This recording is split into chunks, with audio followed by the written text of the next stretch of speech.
Hi guys, for today's video, dito pa din tayo sa Robinson Cainta at dito pa din tayo maglalaro sa mga biscuit claw machine. Sinusubukan ko ang kunin yung waffle box dito at sobrang hirap niyang tansyahin. Pero sa pagkakataong to ay natsyempohan ko din yung tamang pagtapat ng claw dito sa waffle box. Kung mapapansin nyo nga yung nasa dulong biscuit yung target ko, pero dumipat ako dito sa waffle box at ayan, nakuha ko na nga tong isang waffle box. Dito naman sa second box ay nahirapan nga ako kasi kailangan talaga ay saktong-sakto yung claw sa item. Tuwang-tuwa nga ako dahil pangalawang box na tong nakuha ko. Kukunin ko na nga sana kaso ayan, wala siya sa ilalim at sumabit nga siya dun sa taas. Sunod ko na ngang tinarget itong mga biscuit at napakasarap talaga nitong biscuit na to dahil nga nakakuha na ako before. And sulit talaga pag nakakuha ka ng gantong biscuit.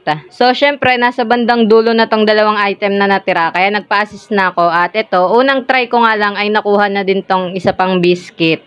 So, syempre, itong waffle na yung tatargetin natin. Akala ko nga isang token lang ay makukuha ko na din to. Pero ayun, sumabit pa siya at pumunta siya dyan sa pinakagilid. Syempre, nagpa-assist na ako ulit. Paano natin makukuha yun kung ganun yung pwesto? At ito na nga, isang try lang din after maayos ay nakuha ko na din tong waffle. Then, sinunod ko na ulit yung isa pang biscuit na natitira at nakuha ko na din naman to. Pero yung dalawang waffle, tinira ko na kasi may gustong maglaro.